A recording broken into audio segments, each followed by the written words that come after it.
আজি কাতি বিহু।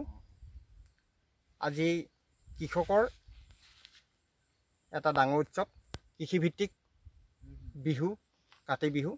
কিন্তু এই কাতি বিহুৰ ধাননি পথাৰত যি বন্তি প্ৰজ্বলন কৰা হয়, সেই বন্তি প্ৰজ্বলন কৰিবলৈ হাতীগড় মৌজাৰ এই কৃষকসকল আজি বঞ্চিত হৈছে। আজি বঞ্চিত নহয়, আজি 30-40 বছৰে এই দিশটোৰ পৰা বঞ্চিত হৈছে। চেগা চুৰুকাকৈ খেতি হয় যদিও ওখ 2-এডৰা মাটিত সম্পূৰ্ণ 2022 বিঘা এলেকা এই কৃষিভূমি আবাদী হৈ পৰি আছে।